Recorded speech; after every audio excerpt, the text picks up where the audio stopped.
ihdinas shiratal mustaqim. Wassalatu wassalamu ala asyrofil anbiya'i wal mursalin wa ala alihi washabbihi ajmain. Amma ba'du.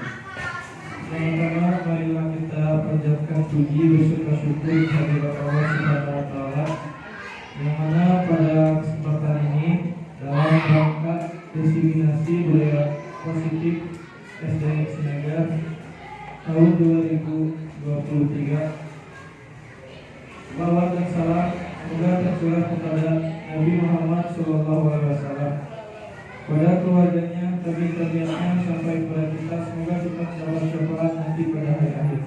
Amin ya rabbal alamin. Untuk susunan acara, yang pertama pembukaan, yang kedua pembacaan ayat Al-Quran, yang ketiga sambutan, yang keempat diseminasi, yang kelima doa dan tutup. Sebelumnya yang terhormat Bapak Kepala Sekolah SDN Sinaga, yang terhormat Ibu Kepala SDN 3 Gunung Sari, yang terhormat Bapak Ibu Guru SDN Sinaga dan SDN 3 Gunung Sari. Marilah kita buka acara ini dengan bacaan basmalah bersama-sama. Untuk mempersingkat waktu, melanjutkan pada acara yang kedua, yaitu pembacaan ayat Al-Quran. Mari kita membaca surat Al-Fatihah bersama-sama.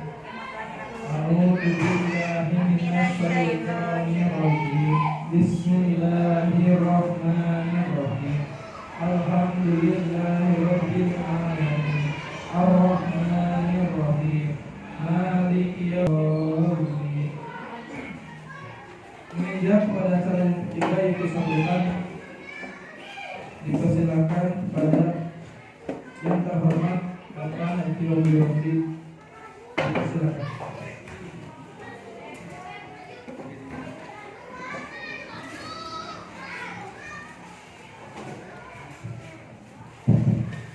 Assalamualaikum warahmatullahi wabarakatuh.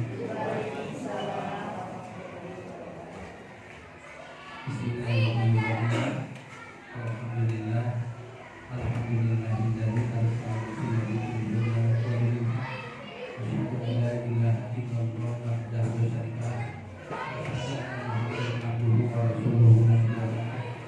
Sallallahu alaihi wa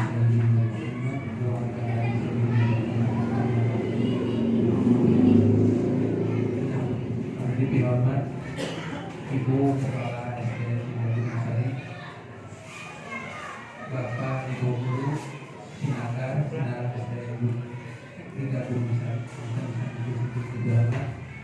Bapak khusus peserta CGP Pak Dede Boyana. Alhamdulillah wa syukur ala ni'amillah. Saya juga kepada Allah Subhanahu wa taala kita bisa berkumpul dalam acara diseminasi pemaparan tentang hal-hal yang perlu kita ketahui. Bapak dan Ibu yang saya hormati dan banggakan, dalam kesempatan ini saya selaku Kepala Sekolah SDN di Sinaga memberikan dorongan kepada Pak Dede yang alhamdulillah beliau telah lulus mengikuti seleksi untuk guru penggerak. Nah, dalam hal ini perlu diikuti oleh kita semua, terutama Bapak Ibu yang masih muda.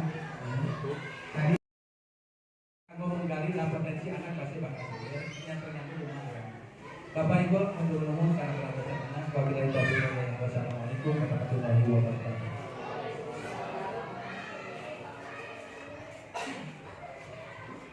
Ucapan terima kasih kepada Bapak Wabiyomdi yang telah menyampaikan sambutan yang sangat bermanfaat bagi kita semua. Menginjak kepada acara inti, yaitu yang keempat, diseminasi, yang akan disampaikan atau dipaparkan oleh yang terhormat Pak Dede Boyana SPD. Padanya dipersilakan.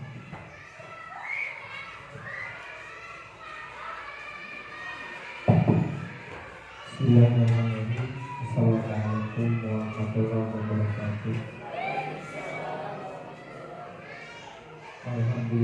rabbil alamin hadana hada wa ma kunna linahtadiya laula an hadana. Puji dan syukur mari kita panjatkan kehadirat Allah Subhanahu wa taala. Alhamdulillah pada hari ini kita dapat berkumpul. Salawat dan salam semoga terlimpah curah kepada Nabi kita Nabi Muhammad Sallallahu Alaihi Wasallam. Yang saya hormati Bapak dan Ibu Kepala Sekolah dari SDN Sinaga dan SDN Gunung. Yang saya hormati Bapak Ibu dari kedua SD. Alhamdulillah. Untuk mendengarkan dulu suasana.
Begitulah Bapak Ibu.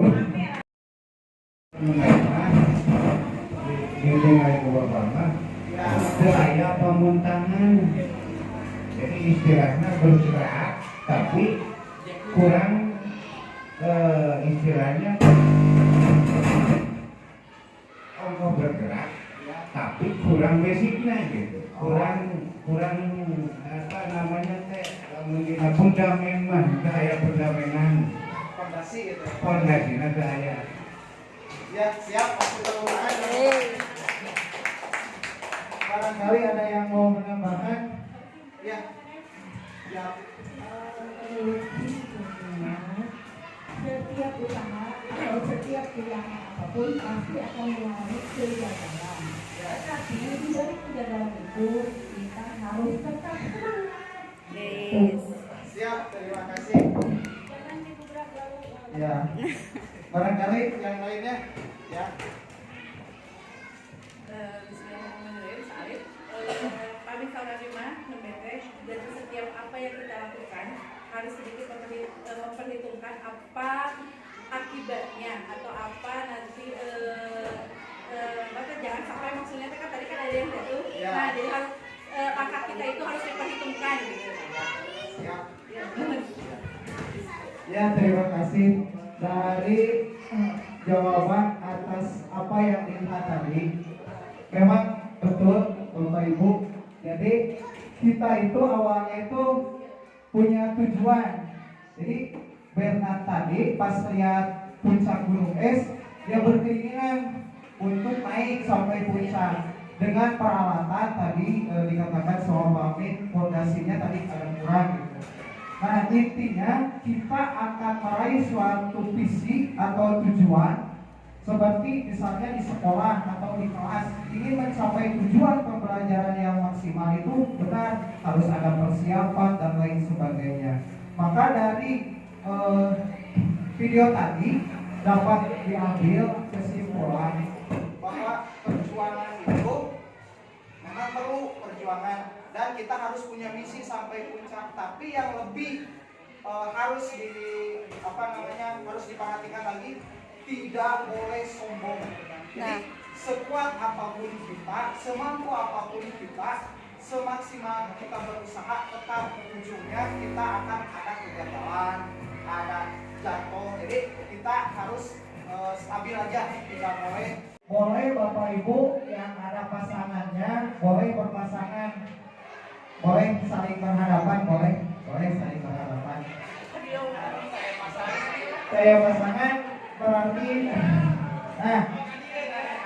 coba Bapak Ibu diinstruksikan dulu. Anda adalah A. Tugas Anda adalah mengepal tangan. Jadi nanti dalam satu pasangan, yang satu mengepal dan yang satu lagi membuka. Bukan membuka. Yang kepalan tangan yang A ini sama yang B nanti bisa dibuka atau tidak gitu. Makanya kalau berpasangan, yang siapa yang mau mengepalkan tangan, siapa yang mau membuka. Siap, Bapak Ibu? Dihitung sampai 30 detik. Silakan berpasangan. Siapa yang akan mengepal dan siapa yang akan membuka.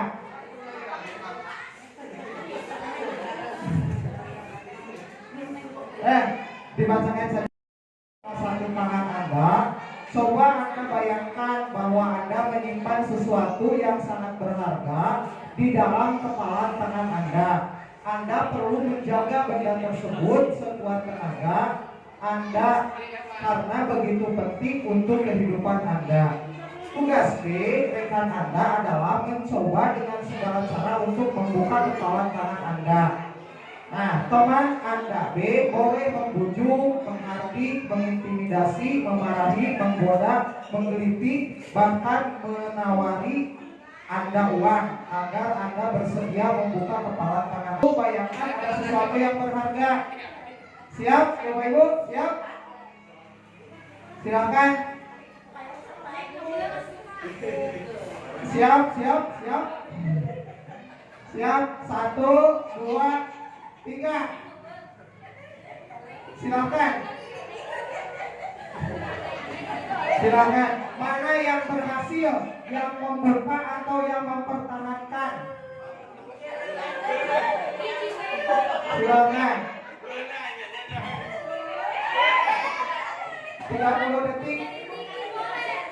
Ya, ini boleh pakai cara-cara. Boleh.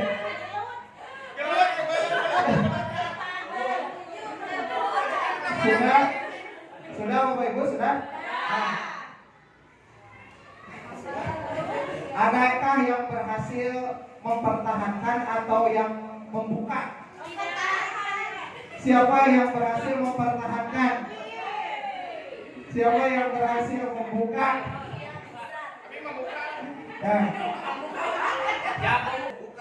Sesungguhnya sesuatu yang berharga itu kan tadi sesuatu yang berharga itu boleh dibuka atau tidak sama orang lain. Tergantung yang berharga. Jadi itu boleh.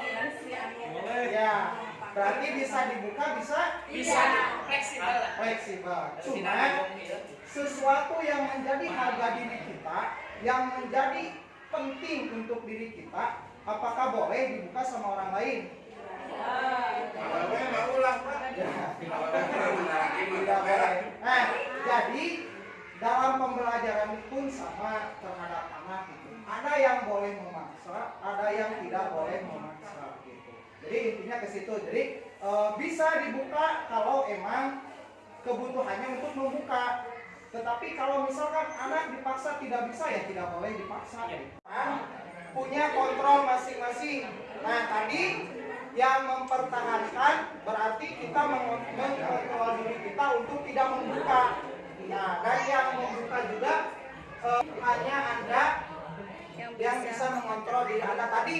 Seperti kepalan tangan sama orang lain tidak bisa dibuka, tetapi sama kita bisa dibuka. Berarti kita bisa mengontrol diri kita. Tetapi yang membuka akan sekuat tenaga membuka, tapi yang mengepal tidak akan membuka. Itu maksudnya ke mengontrol, tidak bisa dikontrol oleh orang lain. Jadi yang bisa mengontrol diri kita sendiri. Sama halnya kita sama anak itu. Yang mengontrol anak itu sendiri dan kita mana yang dibutuhkan.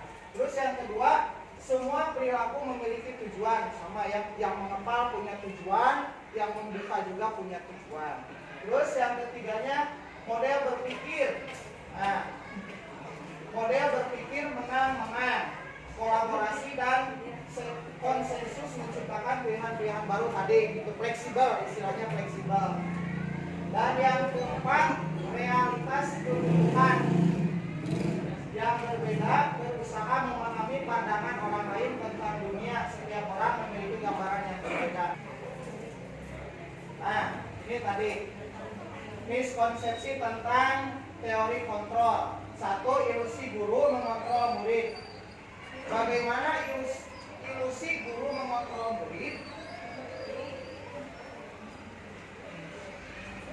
Nah, ilusi guru mengontrol murid yaitu pada dasarnya kita tidak memaksa murid untuk berbuat sesuatu jikalau murid tersebut memilih untuk tidak melakukannya. Jadi kalau misalkan murid dipaksa, kan efeknya atau hasilnya tidak akan maksimal. Nah, seperti itu. Terus yang kedua, ilusi bahwa semua penguatan positif, efektif dan bermanfaat. Nah, jadi penguatan positif atau bujukan bisa dalam bentuk bujukan, atau tadi misalkan dalam bentuk rayuan, atau misalkan sogokan dengan memberikan uang, seperti itu. Tergantung situasi perubahan. Di sini ada dua, stimulus respon tentang dunia, teori kontrol tentang dunia. Satu, realitas atau kebutuhan kita sama. Selanjutnya, nah ini makna disiplin. Belajar kontrol diri dengan mengenali potensi kita agar tercapai tujuan kita, yaitu menjadi seseorang yang kita inginkan berdasarkan nilai-nilai yang kita hargai dan bermanfaat. Jadi makna disiplin. Nah, ini teori motivasi, ada yang di awal sudah dibahas, ada tiga. Ada dua, maaf. Yang pertama ekstrinsik, yang kedua intrinsik. Untuk menghargai hukuman. Dua, untuk mendapatkan imbalan atau penghargaan. Tiga, untuk menghargai diri sendiri. Nah, ini teori motivasi. Jadi motivasi itu niat kita ada di dalam diri kita, ada di luar dalam diri kita. Terus urutannya hanya untuk menghindari hukuman, seperti adanya sadaspor. Terus ada untuk mendapatkan imbalan, misalnya naik jabatan dan lain sebagainya, atau untuk menghargai diri sendiri. Kira-kira motivasi mana yang cocok untuk diri kita? Dari ketiga teori motivasi, kira-kira yang lebih ke diri kita itu 1, 2, atau 3? Benarkah? Nomor 1. Benarkah? Benarkah yang nomor 3? Atau nomor 1? Apakah semuanya benar? Nomor 3. Yang bisa mengontrol kita adalah diri kita. Coba tanyakan kepada diri kita, teori motivasi apa kita ke sekolah, ke kelas? Apakah untuk menghindari hukuman, ataukah mendapatkan imbalan atau penghargaan, ataukah untuk menghargai diri sendiri? Hanya bukan untuk menghindari hukuman, ke sekolah takut, ataupun untuk mendapatkan imbalan, tapi dengan sendirinya, dengan kesadarannya, dengan kalau dalam ini untuk anak tidak boleh yang ke satu dan yang kedua itu tidak dianjurkan, kurang dianjurkan. Yang baik itu menghargai diri sendiri, harga diri sendiri sebagai guru dan harga diri sendiri sebagai siswa. Jadi tidak ada paksaan, tidak ada hukuman ataupun imbalan atau penghargaan yang memotivasinya gitu. Jadi keinginan dari diri sendiri. Nah, seperti itu. Nah, di sini ada lagi video Bapak Ibu untuk menyegarkan.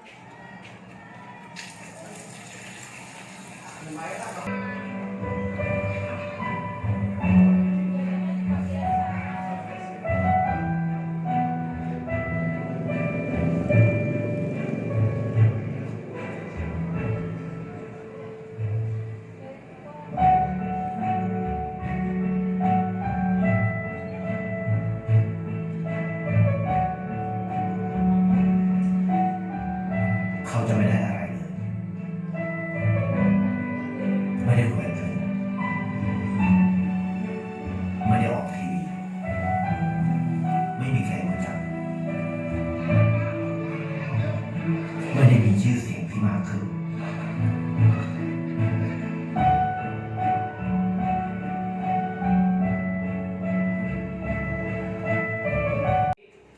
kemudian akan ditiru oleh orang lain juga gitu, akan tertanam. Ya. Ya. Terus, ya, semangat. Ya, benar. Tambahan, ada tambahan. Ya, ketika akan menjadi kebiasaan nanti gitu. Iya. Ketika dibiasakan terus menerus Harapannya ya. Berkelanjutan. Jadi nanti ada yang menambahkan lagi. Betul kata Pak Agus. Jadi kita itu tidak ada hal yang tidak mungkin. Jadi sesuatu yang baik apabila diteruskan akan menjadi kebiasaan dan akan berefek kepada lingkungan menjadi baik. Dari contoh satu yang misalkan membuang air sembarangan itu kan kena ke orang lain, tapi di bawahnya ada pot bunga dengan sukarela, terutama dalam kebaikan. Ternyata sekecil apapun kebaikan akan berdampak bagi lingkungannya. Khususnya kan kita sebagai pendidik, tenaga pendidik, guru, sekecil apapun perhatian atau pendidikan kita kepada murid akan berefek, bisa berefek panjang terhadap diri kita. Motivasi intrinsik timbul dari dalam diri individu. Nah, tadi ya dari dalam diri sendiri. Terus kalau yang ekstrinsiknya yaitu pengaruh dari luar individu karena ajakan, suruhan atau paksaan dari orang lain.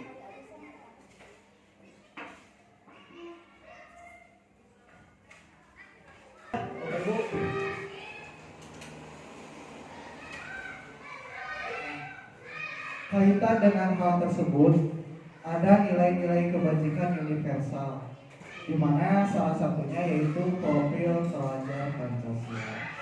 Dan pastilah rata-rata sudah hafal, di situ ada 6 pilar. Yang pertama, beriman, bertakwa kepada Tuhan Yang Maha Esa dan berakhlak mulia. Yang kedua, mandiri. Yang keempat, bernalar kritis. Yang keempat, berkebinekaan global. Dan yang kelima, bergotong royong. Dan yang keenam, kreatif. Nah, ini Bapak Ibu diciptakan untuk diri kita sendiri dan siswa-siswi kita. Bagaimana menumbuhkan beriman dan sampai kreatif. Kurikulum sekarang lebih memberikan keleluasaan terhadap kita, merdeka, namanya kurikulum merdeka. Jadi memberi keleluasaan terhadap guru untuk mengekspor, mengembangkan baik dari segi pembelajaran ataupun nilai-nilai yang ada seperti di profil pelajar Pancasila dan lain sebagainya. Nah, ini ada keyakinan kelas. Kemarin tahun pelajaran yang baru mungkin sudah ada yang menerapkan dan yang akan membuat keyakinan kelas adalah kesepakatan kelas berupa pernyataan universal yang diyakini bersama oleh siswa dan guru dalam proses pembelajaran. Jadi di awal pembelajaran, harusnya di awal pembelajaran, di awal masuk kelas, di awal tahun pelajaran ini membuat keyakinan kelas dulu supaya lebih gampang untuk mengarahkan siswa-siswi kita itu mau dibawa ke mana, bukan lagu mau.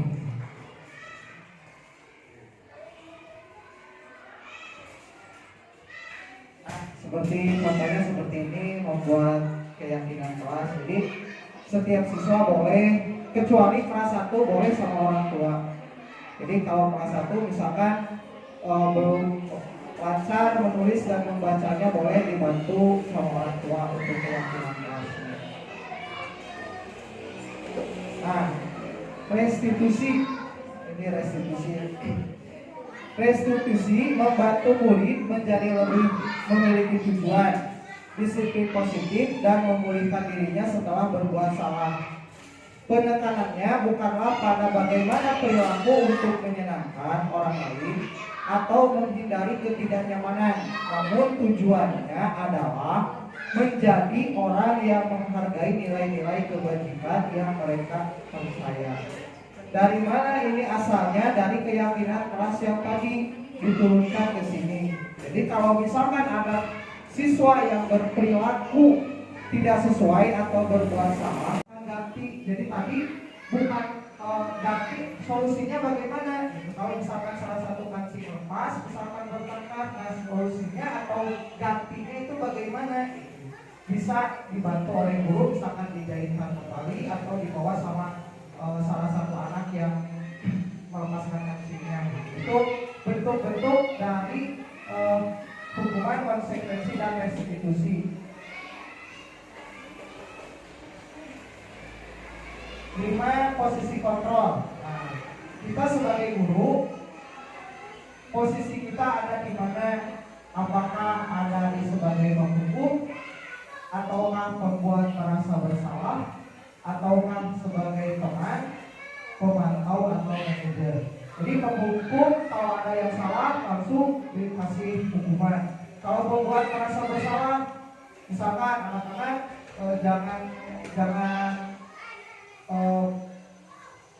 misalkan di kelas jangan ribut, nanti ibu atau bapak guru dimarahin sama kepala sekolah atau dipanggil sama kepala sekolah. Itu salah satunya pembuat merasa bersalah. Atau kita posisi sebagai teman, misalkan ada anak yang kurang dalam pembelajaran, nah kita posisi kita sebagai teman, bertanya, mendekati, dan lain sebagainya. Atau sebagai pemantau, kita cuma bisa melihat, oh anak ini aktif, anak ini kurang gitu. Atau sebagai manajer, ya kalau manajer itu salah satunya mengontrol semuanya gitu. Jadi bisa sebagai teman, bisa sebagai pemantau juga gitu manajer. Nah ini 5 posisi kontrol. Guru termasuk identitas gagal dan identitas sukses. Nah tadi sebagai penghukum termasuknya identitas gagal. Contohnya seperti menghardik, menunjuk, menyakiti, menyindir. Nah itu termasuk penghukum dan dalam kategori identitas gagal. Terus merasa pembuat bersalah sama masih dalam kategori gagal, yaitu berceramah, menunjukkan kekecewaan yang mendalam. Itu termasuk identitas gagal. Dan yang identitas suksesnya yang bagaimana? Yaitu perilaku kontrol positif. Kita sebagai teman, guru sebagai teman, yaitu membuat alasan-alasan untuk murid-muridnya. Jadi kalau misalkan ada yang berbuat salah atau lain sebagainya, kita koreksi dulu, tanya dulu. Terus menghitung dan mengukur seberapa berat atau seberapa jauh kesalahan atau misalkan tindakan tersebut. Terus teori kontrol diri sebagai manajer, yaitu mengajukan pertanyaan-pertanyaan. Seperti itu ya. Nah ini segitiga restitusi. Jadi segitiga restitusi ini satu untuk menstabilkan identitas. Misalkan ada anak yang melakukan kesalahan. Terus yang kedua, memvalidasi tindakan yang salah. Nah seperti kalau misalkan melakukan ini, itu adalah perbuatan yang tidak baik. Nah itu berarti anak itu bukan disalahkan, tetapi diluruskan bahwa perbuatan tersebut itu adalah tidak benar atau salah. Dan yang ketiganya yaitu menanyakan keyakinan kelas. Nah, dari awal kan ada keyakinan kelas. Nah, di sini akan ada. Nah, di sini. Terus ada 5 kebutuhan dasar manusia. 1, bertahan hidup, sudah jelas sudah bertahan hidup. Yang kedua, kasih sayang dan rasa diterima, sama seperti halnya anak-anak dan kita merasa ingin diterima baik di lingkungan sekolah, di kelas, dan lingkungan masyarakat. Terus ada kebebasan, ada kesenangan, ada penguasaan. Itu 5 kebutuhan dasar manusia. Contoh kasus, nah, pada hari ini sebelum guru menugaskan PR bahasa Indonesia, nah, dan hari ini waktu mengumpulkan tugas bahasa Indonesia ternyata ada salah satu siswa yang tidak mengerjakan tugas. Nah, bagaimana solusinya? Nah, di sini mungkin bisa berbagi yang salah satu contoh restitusi itu seperti apa gitu.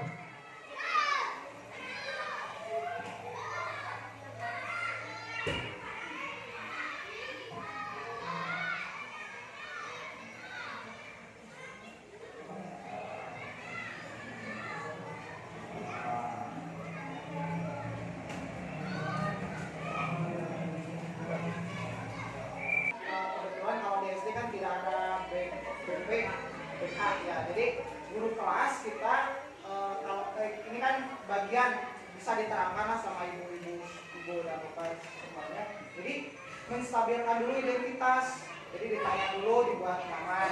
Terus yang kedua tadi memvalidasi kesalahan bahwa perbuatan tersebut itu tidak benar. Jadi kita harus meluruskan. Dan yang ketiga yaitu menanyakan keyakinan kelas. Nah, kalau kita kan sudah membuat keyakinan kelas, nah seperti ini. Jadi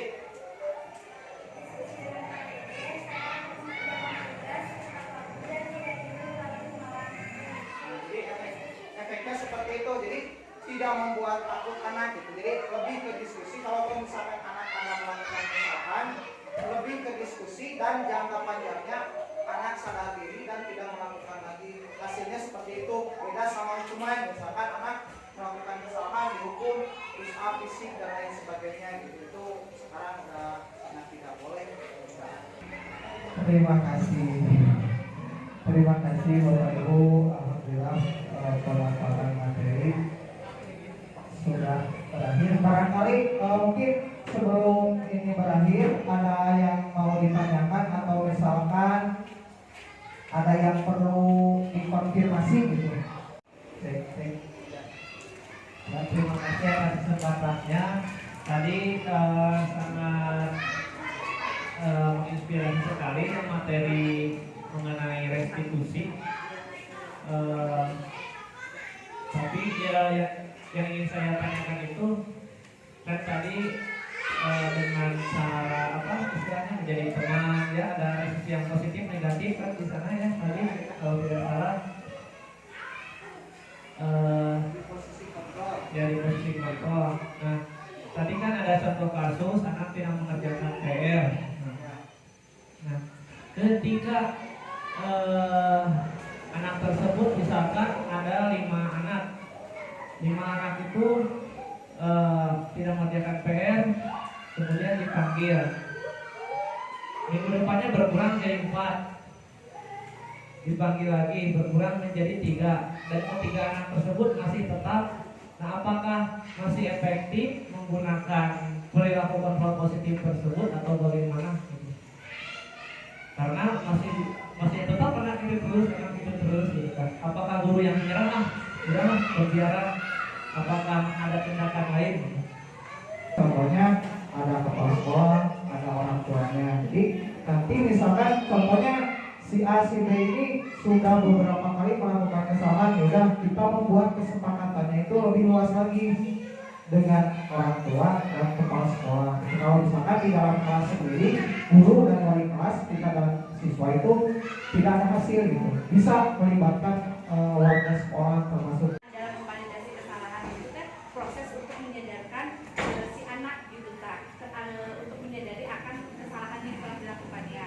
Terus kan nanti setelah divalidasi, kemudian opsi yang kedua itu diberikan